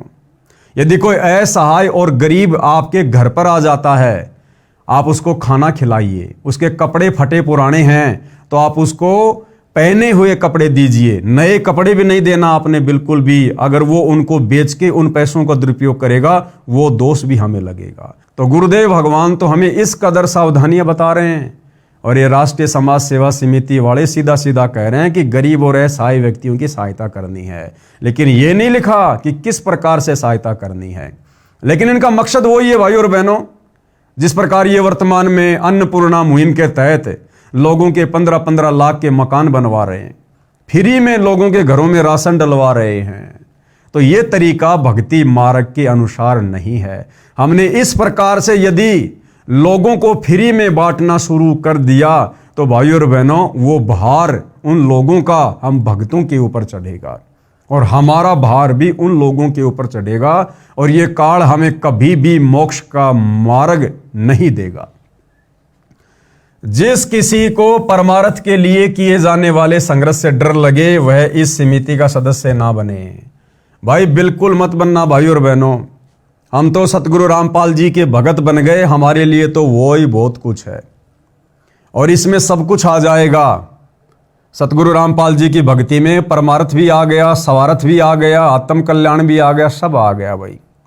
परमात्मा कहते हैं जप तप संयम साधना सब सुमरण के माही, और कबीरा जाने राम जन सुमरण सम कछु नाही। और गुरुदेव कहते हैं गुरु सेवा में फल सर्वस आवे, गुरु विमुख नर पार न पावे। तो भाई सतगुरु की सच्ची सेवा यानी उनकी भक्ति करना, उनकी मर्यादा में रहना, भाई इसमें सब कुछ आ गया। परमार्थ भी आ गया और भगत के आत्म कल्याण वाला स्वार्थ भी आ गया। तो भाई हमें तो राष्ट्रीय समाज सेवा समिति का सदस्य 100 में भी नहीं बनना है भाई। हम तो सतगुरु रामपाल जी के भगत बन गए, हमारे लिए तो यही काफी है। परमार्थ के लिए मृत्यु उपरांत अपने शरीर के अंग दान कर सकते हैं, और उसी आधार से वर्तमान में भाइयों और बहनों भगत समाज से ये राष्ट्रीय समाज सेवा समिति वाले करवा रहे हैं। रक्तदान करके रोगियों तथा घायलों की सहायता करें। नहीं भाइयों और बहनों, चाहे रक्तदान हो, चाहे देह दान हो, या किसी भी प्रकार का दान हो, सतगुरु रामपाल जी ने बताया कि दान केवल सुपात्र को किया जाता, सुपात्र को, कुपात्र को नहीं किया जाता। तो हम क्यों अपना रक्त व्यर्थ में उन कुपात्रों को दान करें जो भक्ति के निकट भी नहीं है। आज ये राष्ट्रीय समाज सेवा समिति वाले जगह जगह रक्तदान का, देह दान का कैंप लगा रहे हैं। अरे जिन लोगों को वो रक्तदान दिया जा रहा है, देह दान दिया जा रहा है, क्या वो सुकर्मी इंसान है? क्या वो व्यक्ति किसी भी प्रकार का नशा नहीं करता है? क्या वो व्यक्ति सतगुरु रामपाल जी से उपदेश लेकर उनकी भक्ति करता है? फिर भला ऐसे कुपात्रों को भाई और बहनों हम क्यों अपना रक्त दान दें, क्यों हम अपना देह का दान करें? अब मान लीजिए कोई व्यक्ति बीमार है और आप भगत हैं, आपने उसको रक्त दान कर दिया और भाई और बहनों वो व्यक्ति फिर से स्वस्थ होकर शराब पीने लगेगा, मांस खाने लगेगा, उल्टे कार्य करने लगेगा, आन उपासना करने लगा, तो आपने अपना वो दान कुपात्र को दे दिया और आपके रक्त से पुनः जीवित होकर वो जितने भी कुकर्म करेगा उसका भोग उसी अनुपात में आपको भी भोगना पड़ेगा। यहां पर राष्ट्रीय समाज सेवा समिति वाले दे दान की बात कर रहे हैं, जो कि सतगुरु रामपाल जी के भक्ति विधान और नियमों के विपरीत है। भाई भगत को तो दे दान की जरूरत नहीं पड़ेगी। अरे जो भगत है, मर्यादा में है, भक्ति कर रहा है, उसका अंग परमात्मा सुरक्षित रखेगा, ठीक रखेगा। वेदों में लिखा अगर साधक मृत्यु को प्राप्त हो जाए तो भी परमात्मा जीवित करके 100 साल की उम्र प्रदान कर दे। वेदों में लिखा कि ए भगत, हे साधक, अगर तेरा कोई अंग भी खराब हो गया, तेरी आंखें भी खराब हो गई, तो भी मैं तुझे नया जीवन दूंगा, नई आंखें दूंगा। तो भक्ति करने वाले भगत को तो किसी प्रकार के अंग की जरूरत नहीं है। अब रहे कौन? वो लोग जो भक्ति नहीं कर रहे, तो उन भक्तों को हम क्यों अपना रक्त दान करें, क्यों अपना अंग दान करें? जो भक्ति नहीं करता है, मान लीजिए किसी का गुर्दा खराब हो गया। अब गुर्दा ज्यादातर खराब किसका होता है? जो लोग शराब पीते, नशा करते हैं। पैसे वाला व्यक्ति है, डॉक्टर के पास गया, डॉक्टर से कहा कि डॉक्टर साहब देखिए क्या हो गया। डॉक्टर ने कहा भैया आपका गुर्दा चेंज करना पड़ेगा, 10 लाख रुपए लगेंगे। आप नादान भक्तों ने इन राष्ट्रीय समाज सेवा समिति वालों के कहने पर अपने अंग दान कर दिए। मरने के बाद आपका गुर्दा निकाल लिया गया और आपका गुर्दा हॉस्पिटल में रख दिया गया। उधर से उस व्यक्ति ने, जो भक्ति नहीं करता है, शराब पी पी के गुर्दा खराब कर लिया, 10 लाख रुपए डॉक्टर को देकर और उसने नया गुर्दा लगवा लिया। अब क्या होगा भाई और बहनों? आपको डबल नुकसान हो गया, डबल नुकसान। क्योंकि आपने गुरुदेव की मर्यादाओं के विरुद्ध अंग दान किया, तो मोक्ष तो आपका होना नहीं, आपको पुनः नया जीवन मिलेगा। क्योंकि आप भगत हो, मंत्रों का जाप कर रहे हो, 84 में तो नहीं जाओगे, आपको पुनः मनुष्य जीवन मिलेगा। लेकिन आपने अपना जो अंग दान किया और उस अंग दान के चलते जो आपका अंग दान, वो गुर्दा 10 लाख रुपए में बेचा गया। अब सबसे पहले तो वो डॉक्टर उस 10 लाख रुपए का दुरुपयोग करेगा। फिर जिस व्यक्ति को नया गुर्दा लगा दिया गया, अब वो व्यक्ति स्वस्थ हो गया। जो पहले शराब पिया करता था, अब उसको चिंता नहीं है, वो फिर से शराब पीनी शुरू कर देगा कि अब कम से कम 8-10 साल और जीऊंगा। और फिर भी गुर्दा खराब हो गया तो डॉक्टर को 10 लाख रुपए देकर फिर से लगवा लूंगा। तो भगत को डबल प्रकार से काल ने चोट मार दी, डबल प्रकार से उसके कर्म बिगड़ते ही रहेंगे। तो भाई और बहनों, ये रक्तदान करना, दे दान करना, देखो भगत को तो इनकी आवश्यकता है नहीं। भगत तो भक्ति करेगा, परमात्मा उसको स्वस्थ रखेगा। और जो आम समाज के नागरिक हैं, जो भक्ति नहीं करते, वो यदि बीमार हैं, तो भाई और बहनों उनको परमात्मा से जोड़ो। सतगुरु रामपाल जी का ज्ञान समझाकर उनको दीक्षा दिलवाओ।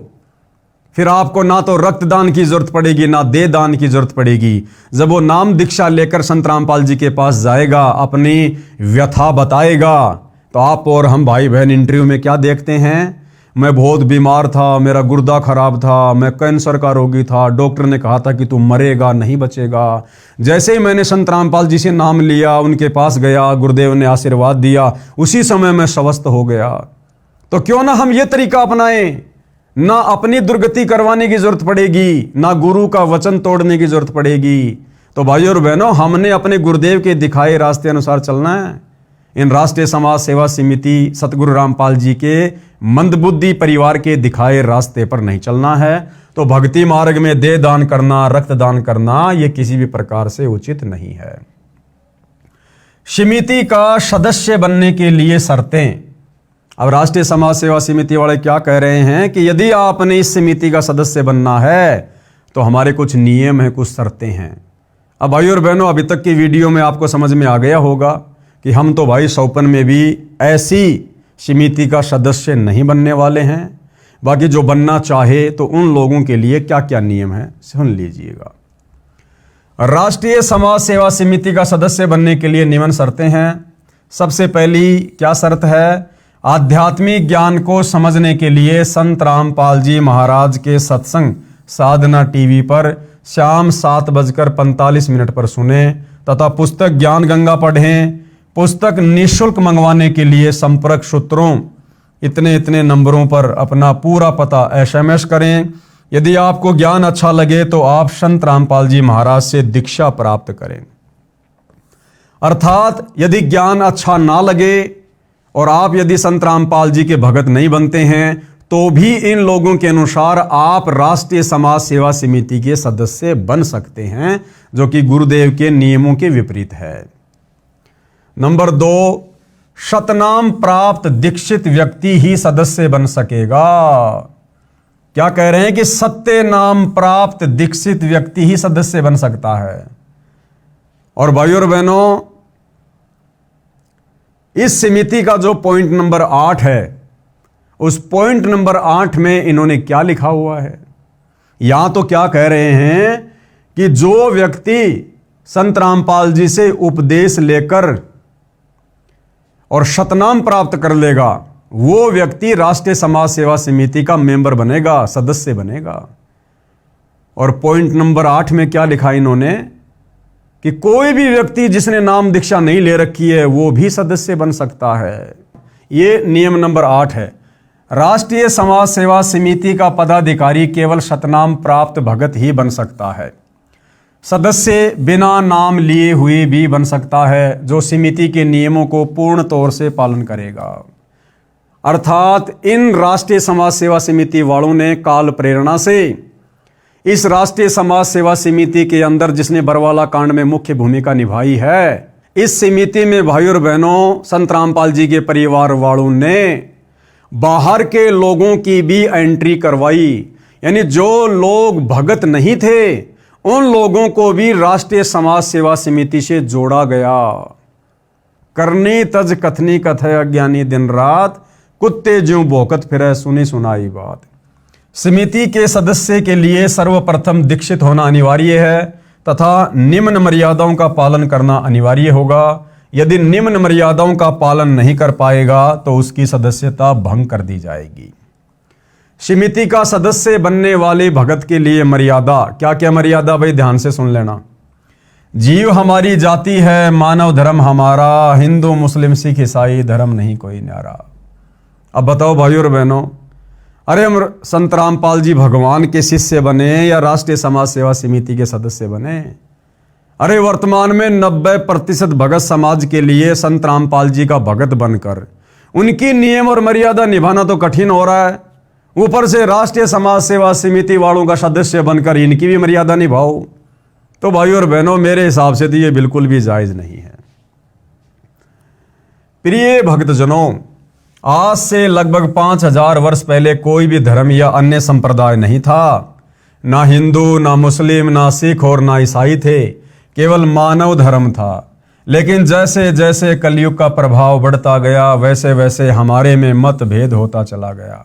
कारण सिर्फ यही रहा कि वर्तमान धार्मिक कुल गुरुओं द्वारा शास्त्रों में लिखी हुई सच्चाई को दबा दिया गया।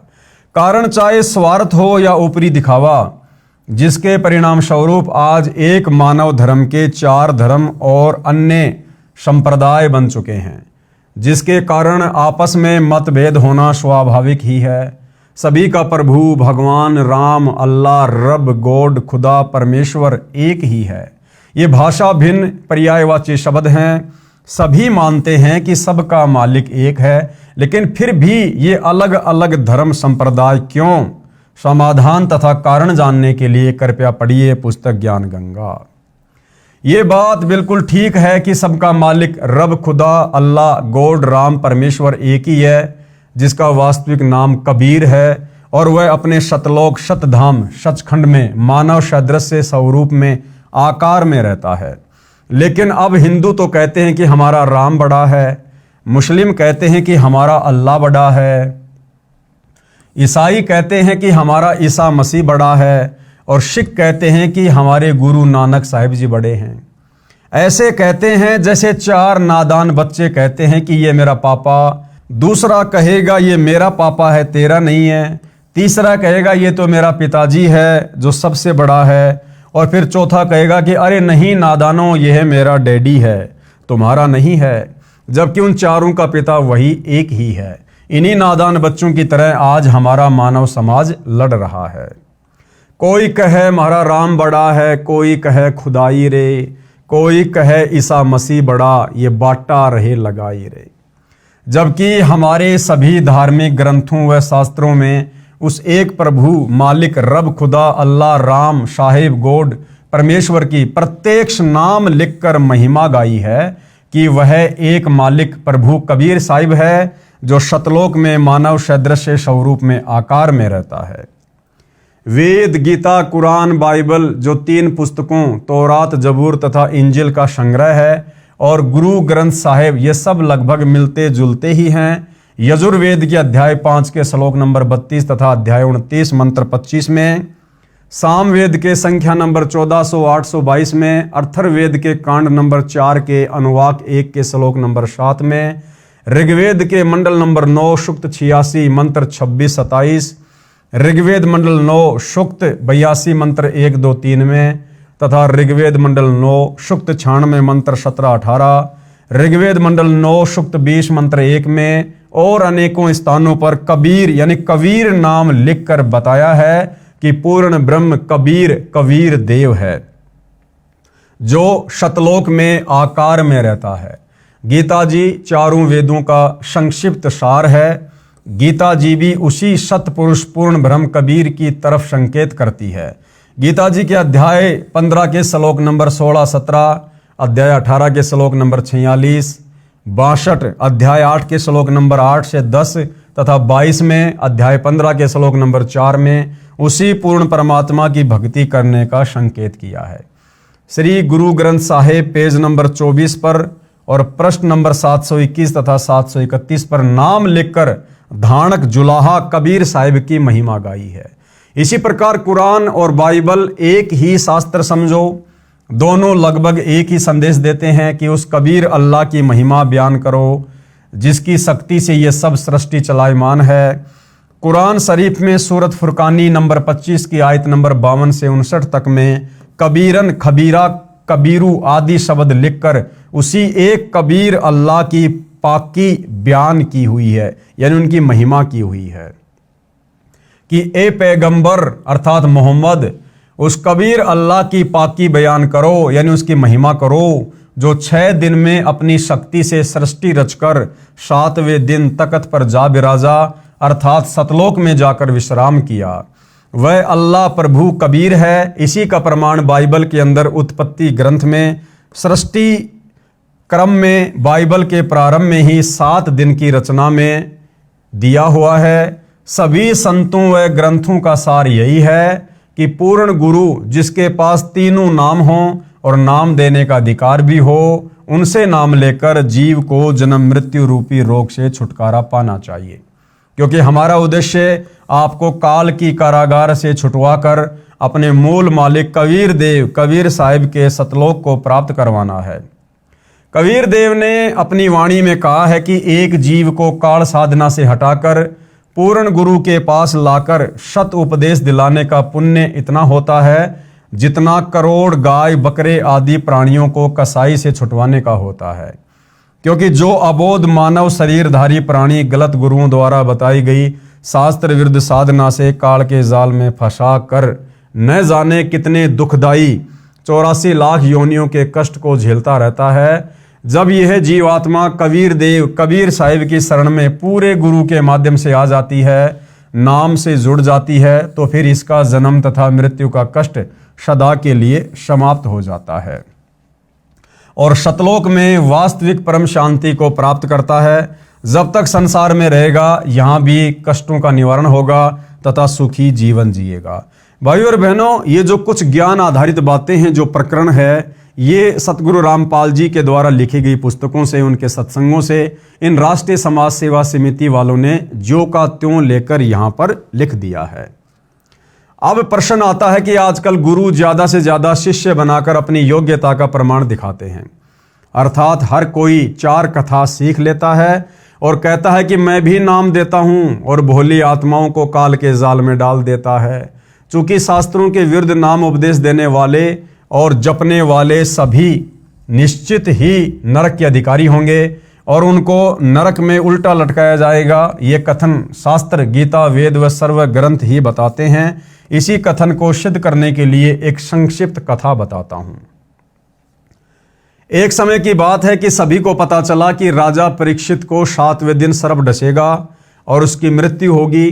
इस बात का पता लगने पर सभी ने सोचा कि 7 दिनों तक राजा परीक्षित को भागवत की कथा सुनाई जाए, ताकि इसका यहाँ से मोह हट जाए और प्रभु के चिंतन में लग जाए, क्योंकि मरते समय जिसकी जैसी भावना होती है वह उसी को प्राप्त होता है।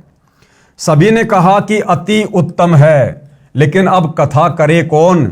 इस प्रश्न पर प्रश्नवाचक चिन्ह लग जाता है। इस समय वहां उपस्थित सभी महर्षियों ने, यहां तक कि श्रीमद् भागवत सुधा सागर के रचयिता महर्षि वेद व्यास जी ने भी अपने आप को कथा सुनाने के योग्य नहीं समझा, क्योंकि उनको पता था कि हमारे अंदर यह समर्थता नहीं है। इसलिए क्यों एक जीव के जीवन को नष्ट करके पाप के भागीदार बने। चूंकि 7वें दिन परिणाम आना था, इसलिए 7 दिन तक कथा सुनाने की किसी की हिम्मत नहीं पड़ी, चूंकि सभी को अपनी औकात का पता होता है। देखो भाइयों और बहनों, बरवाला कांड के बाद में सतगुरु रामपाल जी के परिवार ने, इसी राष्ट्रीय समाज सेवा समिति ने काल प्रेरणा से धार्मिक धंधे के लिए जगह जगह सतगुरु रामपाल जी की एक DVD को आधार बनाकर नाम दीक्षा केंद्र खोलने शुरू किए और आज वर्तमान में लगभग 500 से 600 नाम दीक्षा केंद्र देश विदेश में हैं। तो उस समय इन सतलोक आश्रम वालों ने, क्योंकि ये लोग नाम दीक्षा दिलवाने के अधिकारी नहीं हैं, खुद तो नाम दीक्षा देने का कोई अधिकारी है ही नहीं संत रामपाल जी के अलावा। संत रामपाल जी की गैर हाजिरी में उनके भक्ति विधान अनुसार कोई भी व्यक्ति वर्तमान में उस DVD को आधार बनाकर भी दीक्षा दिलवाने का अधिकारी नहीं है। लेकिन बरवाला कांड के बाद जगह जगह नाम दीक्षा केंद्र खोले जाने लगे और वहां पर भक्तों की ड्यूटी लगाई जाने लगी कि भगत जी इस नाम दीक्षा केंद्र पर आप दीक्षा दिलाओगे, आप दीक्षा दिलाओगे। लेकिन उस समय भाइयों और बहनों, किसी भी भगत ने काल प्रेरणा से विचार नहीं किया। उस काल प्रेरणा के अंतर्गत उस समय मैं पवन दास भी था। उस समय तक मुझे इस राष्ट्रीय समाज सेवा समिति के सतगुरु रामपाल जी के परिवार वालों के घटिया मनसूबों का ज्ञान नहीं था और मेरे घर पर भी, जो मैं किराए में जयपुर में रहता था, इन राष्ट्रीय समाज सेवा समिति वालों ने कुछ दिनों के लिए नाम दीक्षा केंद्र खोला। मैं भी भक्तों को दीक्षा दिलाने लगा। लेकिन भाइयों और बहनों, मैं आज अपनी उस महागलती के लिए, महाभूल के लिए गुरुदेव से बारंबार क्षमा याचना करता रहता हूं। मुझे पश्चाताप है कि मैंने अनधिकारी होते हुए वो जिम्मेदारी उस समय गुरु की गैर हाजिरी में बिना गुरु से आदेश लिए क्यों अपने हाथों में ली। मैं कितना बड़ा पाप का भागी बना। तो आज वर्तमान में 500 से 600 नाम दीक्षा केंद्र देश विदेश में चल रहे हैं और भाइयों और बहनों, उन नाम दीक्षा केंद्रों पर लगभग 2000 के आसपास सेवादार हैं जो लोगों को दीक्षा दिलवा रहे हैं। क्या ये लोग DVD से दीक्षा दिलवाने के लिए अधिकारी हैं? क्या इन तमाम लोगों ने हिसार जेल में जाकर सतगुरु रामपाल जी से स्वयं साक्षात प्रत्यक्ष में आज्ञा ली है? नहीं ली है। तो भाइयों और बहनों, जिस प्रकार से द्वापर युग में खुद श्री सुधा सागर लिखने वाले वेद व्यास जी ने भी कह दिया कि भैया मैं भी कथा करने के लिए अधिकारी नहीं हूं, लेकिन वर्तमान में ये सतलोक आश्रम से जुड़े भगत जो सतगुरु रामपाल जी की एक भी मर्यादा में नहीं है, जिन लोगों की तमाम मर्यादाएं 2014 बरवाला कांड के बाद इसी राष्ट्रीय समाज सेवा समिति की बातों को अधिक महत्व देने के चलते मर्यादाएं खंडित हो चुकी हैं, आज ये तमाम लोग DVD से नाम दीक्षा दिलवा रहे हैं, नाम दीक्षा केंद्र खोल कर बैठे हुए हैं, जबकि ये लोग बिल्कुल भी अधिकारी नहीं है। ये लोग उल्टा सतगुरु रामपाल जी के दोषी बन रहे हैं। लेकिन द्वापर युग में उन ऋषि महर्षियों ने समझदारी दिखाई, जो समझदारी वर्तमान में संत रामपाल जी के इन नाम दीक्षा केंद्रों पर बैठे भक्तों ने भी नहीं दिखाई। चूंकि सभी को अपनी औकात का पता होता है, स्वर्ग से सुखदेव जी को भागवत की कथा करने के लिए बुलाया गया और तब राजा परीक्षित का मोह यहां से हटा और स्वर्ग की प्राप्ति हुई। स्वर्ग में सुख भोगने के पश्चात वापस नरक में और फिर लक 84 में चक्कर काटेगा। ये यहाँ का हार्ड एंड फास्ट रूल है, अर्थात अटल नियम है। ये उपलब्धि भी 3 लोक के पूर्ण गुरु बिना प्राप्त नहीं हो सकती। यानी स्वर्ग लोक में स्थायी रूप से लंबे समय के लिए यदि निवास करना है तो भी आपको स्वर्ग लोक तक की साधना बताने वाला अधिकारी गुरु चाहिए। ठीक इसी प्रकार जब किसी स्थान पर प्रधानमंत्री आ रहा हो तो उनके आने से पहले 2-3 बहुत अच्छे वक्ता, गायक व तबले बेंजू बजाने वाले होते हैं जो बहुत सुरीली और आकर्षक आवाज से दर्शकों को प्रभावित करते हैं। लेकिन वे जो कह रहे हैं उनमें से एक बात भी करने में सक्षम नहीं है। लेकिन जब प्रधानमंत्री आता है तो वह कम से कम शब्दों में कहता है कि आगरा में इंटरनेशनल कॉलेज बनवा दो, चंडीगढ़ में इंटरनेशनल यूनिवर्सिटी बनवा दो, आदि आदि। सिर्फ इतना कहकर पीएम साहब चले जाते हैं। उनके कहने से अगले दिन ही वह कार्य प्रारंभ हो जाता है, क्योंकि उनके वचन में शक्ति है। और यदि यही बात आप और मेरे जैसा आम व्यक्ति कहे तो हमारी बड़ी मूर्खता होगी, क्योंकि हमारे वचन में इतनी शक्ति नहीं है, जबकि प्रधानमंत्री के लिए यह सब साधारण बात है। इन तथ्यों को प्रमाणित करने के लिए कुछ निम्नलिखित वाणियां अवश्य पढ़िए और गहन विचार करें तथा अतिशीघ्र गुरु मंत्र प्राप्त करें। कबीर पंडित और मशालची दोनों सूझे नाही, औरों को करे चांदना रह आप अंधेरे माही। कबीर करनी तज कथनी कथ अज्ञानी दिन रात, कुकर ज्यों भोकत फिरे सुनी सुनाई बात। गरीब बीजक की बाता कहें बीजक नाही हाथ, पृथ्वी डुबोवन उतरे कह कह मीठी बात। कबीर बीजक की बाता कहें बीजक नाही पाश, औरों को प्रमोद ही आपन चले निराश। कबीर कथनी के सूर्य घने कठे अतंबर ज्ञान, बाहर जवाब आवे नहीं लीद करे मैदान। ये सारी की सारी वाणियां भाई और बहनों इन राष्ट्रीय समाज सेवा समिति के वालों पर सटीक बैठती हैं। कथा करना व नाम उपदेश देना कोई बच्चों का खेल नहीं है। तो वर्तमान में भाई तुम लोग क्यों जगह जगह नाम दीक्षा केंद्र खोलकर लोगों को उपदेश दे रहे हो, लोगों को उपदेश दिलवा रहे हो? क्यों तुम लोगों ने सतगुरु रामपाल जी की डीवीडी को नाम उपदेश की प्रक्रिया को बच्चों का खेल बना के छोड़ दिया है, जो दूसरों को उपदेश दे रहे हो? कथा करना व नाम उपदेश देना कोई बच्चों का खेल नहीं है कि ली कांख में पोथी, चलो मैं भी कथा कर देता हूं, चलो मैं भी रामायण का पाठ कर देता हूं, गीता जी का पाठ कर देता हूं, ग्रंथ साहिब का पाठ कर देता हूं। अरे फिर तुम सतलोक आश्रम वाले वर्तमान में इन सतलोक आश्रमों में क्यों 3-3 दिन का पाठ कर रहे हो भाई? तुम भगत हो, भगवान थोड़ी हो। क्या तुम गरीबदास जी की वाणियों का पाठ करने के अधिकारी हो? सतगुरु रामपाल जी अपने सत्संग में कहते हैं, एक छोटा सा सत्संग सुनाता हूं। गुरुदेव भगवान कह रहे हैं कि आदरणीय गरीबदास जी की वाणियों को पढ़ने वाला महापुरुष भी गरीबदास जी के जितना ही पाक और पवित्र चाहिए। क्या तुम सतलोक आश्रम वालों में ये योग्यता है? क्या तुम सतलोक आश्रम वाले गरीबदास जी के समान पाक और पवित्र हो, जो लेके उस ग्रंथ साहिब को और 3-3 दिन का पाठ कर रहे हो? क्या कह रहे हैं सतगुरु रामपाल जी, एक बार ध्यान से सुन लीजिएगा। और गरीबदास जी की वाणी अब दास पढ़ा रहा है, क्योंकि इसको पढ़ने वाला भी उतना ही पवित्र चाहिए जितना महापुरुष हो, परमात्मा ने जिनको ज्ञान दिया था। तो जो इस दास के मुख से जो सुनोगे उसका असर न्यारा होगा। और इन्हीं सत्संग में कोई और करेगा भगत तो उससे लाभ नहीं होगा वो, क्योंकि अधिकारी के बिना यह काम करे को नहीं। और तो भाई और बहनों, सतगुरु रामपाल जी के सत्संगों के अनुसार, उनके भक्ति विधान के अनुसार कोई भी भगत आदरणीय गरीबदास जी की अमृतवाणियों का पाठ करने का अधिकारी नहीं है। तो दुनिया को शिक्षा देने वाले राष्ट्रीय समाज सेवा समिति वालों, आप लोग अपने ऊपर भी इन बातों को लागू करो। अर्थात सत्संग कर देता हूं और नाम भी दे देता हूं आदि आदि। पूर्ण संत को ही कथा करने व उपदेश देने का अधिकार होता है, और उस कथा का समापन भी वही कर सकता है। फिर इन सतलोक आश्रमों में इन कथाओं का समापन कौन कर रहा भाई? उस पाठ का समापन कौन कर रहा है? भगती पाठ शुरू कर रहे हैं, भगती पाठ का समापन कर रहे हैं। तो ये तो परमात्मा के विधान के विपरीत हो रहा है। चूंकि पूर्ण संत के शब्द में शक्ति होती है, जैसे सुखदेव के शब्द में थी, जैसे कोई सत्संग करे और मान लो उसमें आम की महिमा बताए कि आम बहुत मीठा होता है, फलों का राजा होता है, उसका रंग पीला होता है। और यदि कोई आकर कहे कि ला भाई आम दो, तो वह सत्संग करने वाला कहे कि मेरे पास तो आम नहीं है। फिर लेने वाला कहे कि कहाँ मिलेगा, उसको जवाब मिले कि पता नहीं, आम तो निराकार है, वह दिखाई थोड़ी देता है। फिर लेने वाला कहेगा कि अरे नादान, जब तेरे पास आम है ही नहीं और न ही तेरे को ये पता कि आम कहाँ से मिलेगा, साथ में कह रहा कि वह निराकार है, तो व्यर्थ में शोर मचाता क्यों फिर रहा है।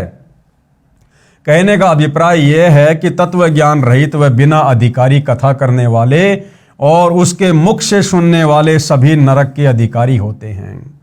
तो देख लो भाइयों और बहनों, ये राष्ट्रीय समाज सेवा समिति वाले वर्तमान में संत रामपाल जी के कार्यक्रम में जो दुनिया के मनोरंजन के लिए लड़कियां नचवा रहे हैं, गवैयों से गाने गवा रहे हैं, टोटल कार्य उनके मर्यादाओं के विपरीत कर रहे हैं। तो बताइए, इसी राष्ट्रीय समाज सेवा समिति के द्वारा जो जगह जगह नाम दीक्षा केंद्र खोले गए हैं या जगह जगह शतलोक आश्रम खोलकर जो पाठ प्रकाश किया जाता है, तो नादान भगत समाज को इन अनाधिकारियों को दिए गए दान का फल कैसे मिलेगा? नहीं मिलेगा।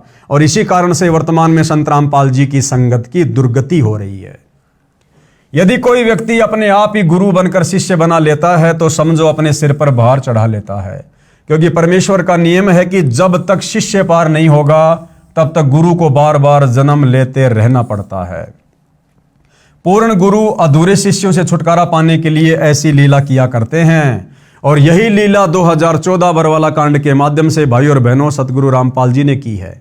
सन 1994 से उन्होंने नाम दीक्षा देनी शुरू की। 2014 तक देखा कि केवल भीड़ जमा हो रही है, ज्ञान को आधार कोई बना ही नहीं रहा। तो सतगुरु ने नकली शिष्यों का भार भी तो अपने सिर से उतारना था।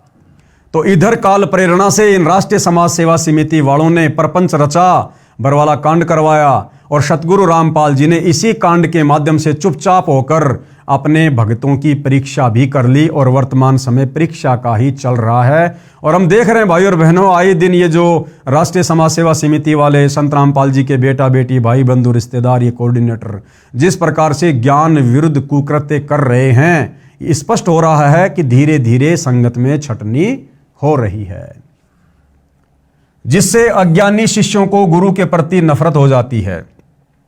जैसे कबीर साहिब जब काशी में प्रकट हुए थे, उस समय कबीर साहिब के 64 लाख शिष्य बन गए थे। उनकी परीक्षा लेने के लिए कबीर साहिब ने काशी शहर की एक मशहूर वेश्या को सत्संग ज्ञान समझाने के लिए उसके घर पर जाना शुरू कर दिया, जिसको देख व सुनकर चेलों के दिल में गुरु के प्रति घृणा पैदा हो गई और सभी का अपने गुरु के प्रति विश्वास टूट गया। केवल 2 को छोड़कर सभी शिष्य गुरुविहीन हो गए। सतगुरु गरीबदास जी महाराज की वाणी में प्रमाण है, गरीब चंडाली के चौक में सतगुरु बैठे जाए, 64 लाख गारत गए यानी फैल हो गए, 2 रहे सतगुरु पाए। भड़वा भड़वा सब कोई कहे, जानत नाही खोज, दास गरीब कबीर कर्म से बांटत सिर का बोझ। हम आपसे यही प्रार्थना करना चाहते हैं कि सोच विचार कर सौदा करो। राष्ट्रीय समाज सेवा समिति वाले कह रहे हैं भैया सोच समझ के सौदा करना, राष्ट्रीय समाज सेवा समिति का सदस्य सोच समझ के बनना। हम संत रामपाल जी के परिवार वालों के पीछे अंधे होकर सोच समझ के चलना। सोच समझ के आप लोगों ने अपने गुरु जी के ज्ञान को महत्व देना है या राष्ट्रीय समाज सेवा समिति की बातों को महत्व देना है। हम आपसे यही प्रार्थना करना चाहते हैं कि सोच विचार कर सौदा करो। सामवेद के श्लोक नंबर 822 में, श्रीमद् भगवद गीता अध्याय 17 श्लोक 23 तथा कुरान शरीफ सुरती सूरा 42 आयत 1 में ऐन सीन काफ लिखा मंत्र ऐसे ही है। ऐन मतलब ओम है, सीन मतलब तत् तथा काफ मतलब सारनाम की ओर संकेत है।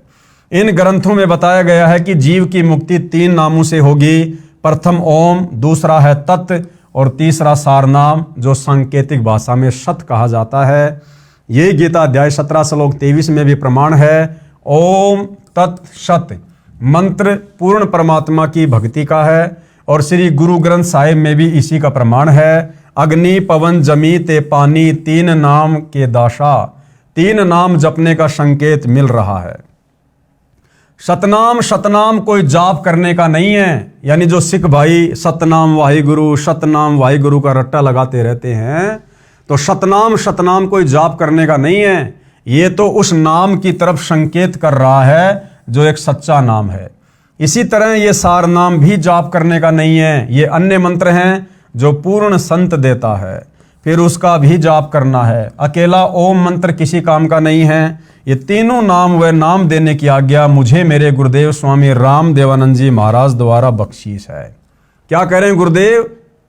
सतगुरु रामपाल जी जो स्वयं कबीर भगवान हैं और उन्होंने नाम दीक्षा आगे देने के लिए किसी से आज्ञा लेने की जरूरत नहीं है, फिर भी भक्ति विधान अनुसार गुरु परंपरा के अनुसार सतगुरु रामपाल जी कह रहे हैं कि ये तीनों नाम आगे दान करने का आदेश भी मुझे मेरे गुरुदेव ने दिया। और भाइयों और बहनों, वर्तमान में ये जो 500-600 नाम दीक्षा के अंदर खोलकर ये नादान भगत जो नाम दीक्षा दिलवा रहे हैं डीवीडी से, क्या इन नादान भक्तों ने अपने गुरुदेव से हिसार जेल में जाकर साक्षात आमने सामने खड़े होकर प्रार्थना करके आज्ञा ली कि गुरुदेव ये राष्ट्रीय समाज सेवा समिति वाले जगह जगह नाम दीक्षा के अंदर खोलकर हम जैसे भक्तों को कह रहे हैं कि आप नाम दीक्षा दिलवाओ।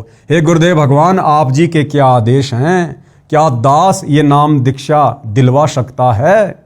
क्या किसी एक भी माई के लाल ने इसाल जेल में जाकर प्रार्थना की? नहीं की। भेड़ चाल में, देखा देखी में, जैसा गुरु का परिवार कह रहा है, जैसा राष्ट्रीय समाज सेवा समिति वाले आदेश दे रहे हैं, ये इन आदेशों को गुरु का आदेश मानकर फॉलो कर रहे हैं, जो भक्ति विधान के विपरीत है, विरुद्ध है। जो कबीर साहिब से पीढ़ी दर पीढ़ी चलती आ रही है, पहले आप सत्संग सुनो, सेवा करो, जिससे आपका भक्ति रूपी खेत सवर जाएगा।